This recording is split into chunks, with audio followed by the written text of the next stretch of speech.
Hello दोस्तों, स्वागत है आपका हमारे चैनल कविंदर भैया। तो आज हम पढ़ेंगे कक्षा 7 का महान व्यक्तित्व। इसका हम पढ़ेंगे पाठ 7। पाठ का नाम है महाराजा अग्रसेन। इसमें हम महाराजा अग्रसेन का कहानी पढ़ेंगे और इन जो इसका अभ्यास प्रश्न है इसको भी करेंगे। तो चलिए महाराजा अग्रसेन के बारे में पढ़ते हैं।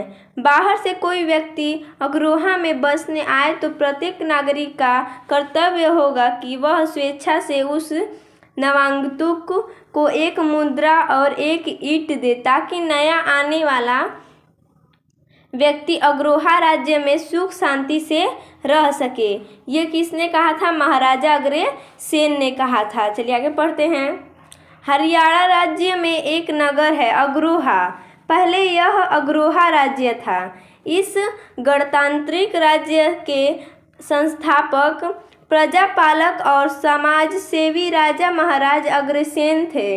इनके राज्य में हिंसा को कोई स्थान नहीं था। उन्होंने यज्ञों में बलि का कार्य बंद करवा दिया था। प्रत्येक व्यक्ति दूसरे के सुख दुख में समान रूप से सहयोगी था। राजस्थान और हरियाणा राज्य के बीच में एक नदी बहती थी, सरस्वती। इसी सरस्वती नदी के किनारे एक राज्य प्रतापनगर था। मांकिल ऋषि की परंपरा में धनपाल नाम के एक राजा हुए थे। धनपाल ने ही प्रतापनगर बसाया था। राजा धनपाल की छठी पीढ़ी में महाराजा बल्लभ हुए। महाराजा बल्लभ के दो पुत्र में एक अग्रसेन थे और दूसरे सूरसेन थे। युवावस्था में अग्रसेन शासन व्यवस्था देखते थे और सूरसेन सैन्य व्यवस्था में देखते थे। अग्रसेन और सूरसेन में अटूट प्रेम था। जो अग्रसेन थे और उनका भाई जो सूरसेन था उनमें बहुत ही प्रेम था। अग्रसेन के जन्म के समय ऋषि गर्ग ने कहा था कि अग्रसेन बहुत बड़ा और तेजस्वी राजा बनेगा। यह एक नई शासन व्यवस्था का निर्माण करने में भी समर्थ होगा, यानी कि यह एक नई शासन व्यवस्था का निर्माण करने में सफल होगा। चलिए आगे पढ़ते हैं। आगे क्या दिया हमारा? ये है महाराजा अग्रसेन। महाराजा अग्रसेन। चलिए आगे पढ़ते हैं। अग्रसेन का विवाह नागराज कुमुद की पुत्री माधवी से हुआ। इनके अलावा महाराजा अग्रसेन ने कोल्हापुर के राजा महिरथ की पुत्री सुंदरावती से भी विवाह किया, यानी कि महाराजा अग्रसेन की दो रानियां थी, जो नागराज कुमुद की पुत्री माधवी थी और एक थी कोल्हापुर के राजा महिरथ की पुत्री सुंदरावती। ये दोनों अग्रसेन की रानियां थीं। अग्रसेन की पत्नी माधवी के पिता कुमुद और सुंदरावती के पिता महिरथ ने संकट की घड़ी आने पर अग्रसेन की मदद करने का आश्वासन दिया। उन्होंने कहा कि यह मात्र दो परिवारों का ही मिलन नहीं है, वरन दो संस्कृतियों का मिलन है। अग्रसेन द्वारा दो नागवंशों से संबंध स्थापित कर लेने के कारण उनका राज्य और ज़्यादा समृद्धिशाली एवं मजबूत हो गया। उनकी प्रजा संतुष्ट थी।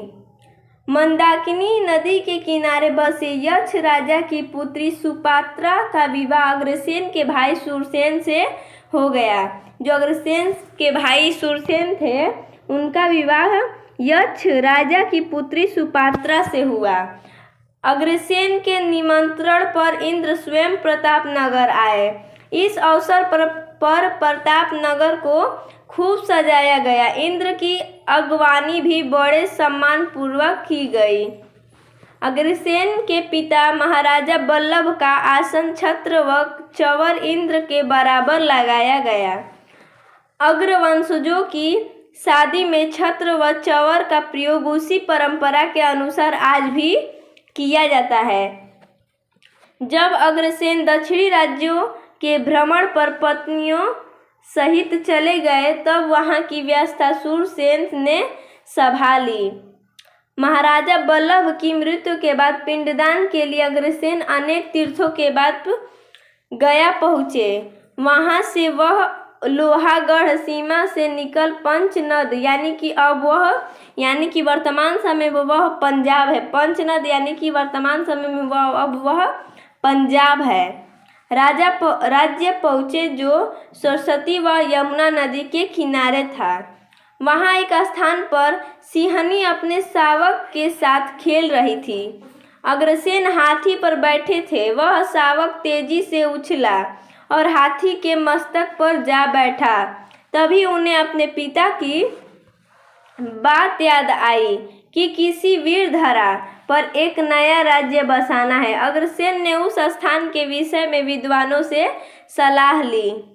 सभी ने उस जगह को वीर भूमि, उर्वरा व श्रेष्ठ बताया और यही नया राज्य अग्रयगढ़ बाद में अग्रोहा बसाया। इसकी राजधानी अग्रोदक थी। अग्रसेन यहीं के महाराजा बने और सूरसेन प्रतापनगर के राजा बने। कहा जाता है कि अग्रसेन ने 18 बस्तियां बसाईं। उनके राज्य की नीति जियो और जीने दो पर आधारित थी।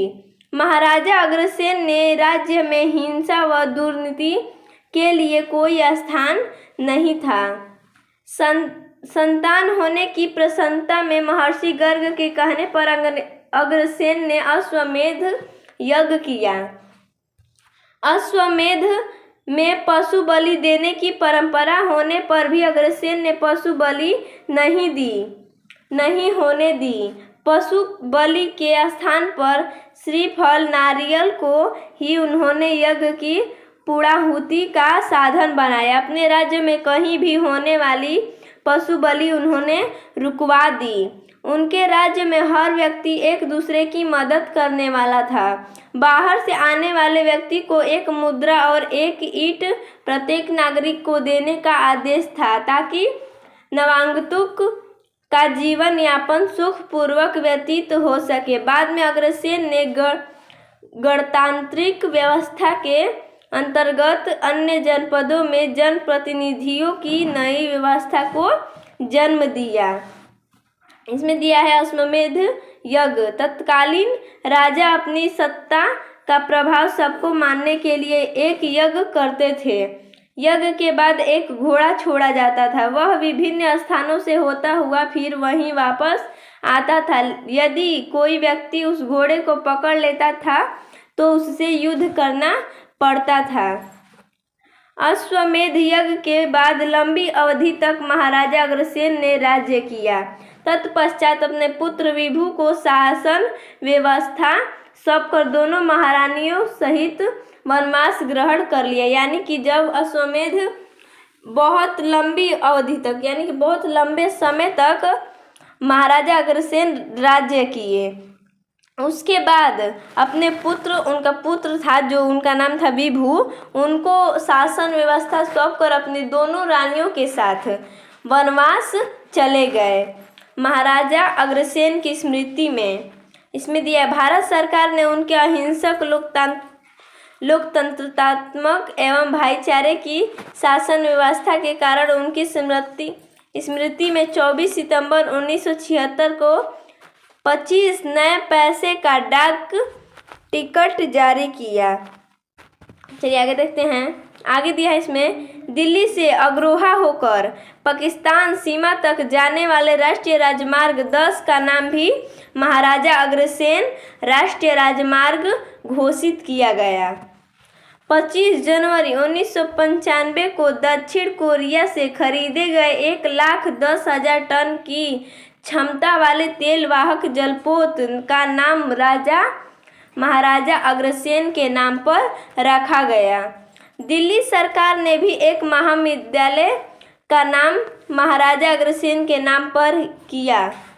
दिल्ली से मुंबई एवं बंगलोर होते हुए कन्याकुमारी तक जाने वाले नेशनल हवाई हाईवे क्रमांक 1 का नाम महाराजा अग्रसेन के नाम पर रखा गया।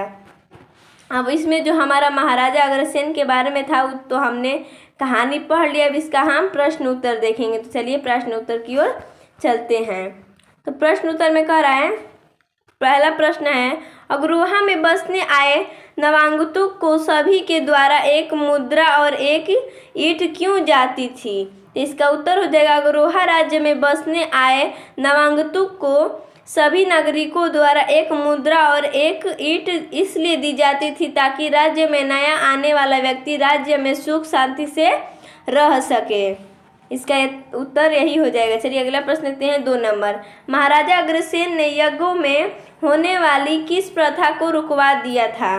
तो इसका उत्तर हो जाएगा, इसके स्थान पर क्या प्रथा प्रचलित कराई गई? यानी कि महाराजा अग्रसेन ने यज्ञों में होने वाली किस प्रथा को रुकवा दिया था और इसके स्थान पर क्या प्रथा प्रचलित कराई गई? तो इसका उत्तर हो जाएगा, महाराजा अग्रसेन ने यज्ञों में होने वाली पशु बलि प्रथा को रुकवा दिया। इसके स्थान पर नारियल को ही इन्होंने यज्ञ की पूर्णाहुति का साधन बनाया। अगला प्रश्न दिया है 3 नंबर, सही विकल्प चुनिए। तो यहाँ पर हमने विकल्प चुन लिया है। तो अ में दिया है, अश्वमेध यज्ञ में कौन सा पशु विश्व विजय के प्रतीक स्वरूप छोड़ा जाता था? तो दिया है इसमें, पहला में दिया बैल, दूसरा में दिया घोड़ा, तीसरा में दिया भैंस और चौथा में दिया गधा। तो इसमें प्रश्न उत्तर 2 सही हो जाएगा, यानी कि घोड़ा, जो अश्वमेध होता था उसमें घोड़ा को छोड़ा जाता था। चलिए ब में देखते हैं। ब में दिया इसमें, महाराजा अग्रसेन ने कौन सा नया नगर बसाया था? तो इसमें दिया है, पहला में गंगोहा, दूसरा में दिया अग्रोहा, तीसरा में दिया वैदेहा और चौथा में दिया सोरहा। तो इसका हो जाएगा, जो विकल्प दिया था इसमें विकल्प 2 हो जाएगा, अग्रोहा। इसका उत्तर हो जाएगा 2 नंबर, अग्रोहा। चलिए अगला प्रश्न देखते हैं 4 नंबर, खाली स्थानों की पूर्ति कीजिए। इसमें देखिए हमने यहाँ पर पूर्ति करके लिखा है। तो अ में देखिए यहाँ पर जो हमने पीला पीला रंग का यहाँ पर लिखा है, जो यहाँ पर हमने यहाँ पर खाली स्थान था यहाँ पर हमने भर दिया है। तो था हमारा जो बुक में था क्वेश्चन इस प्रकार का, महाराजा अग्रसेन के राज्य में का कोई स्थान नहीं थी, न्याय हिंसा संपत्ति सुख। तो इसका हो जाएगा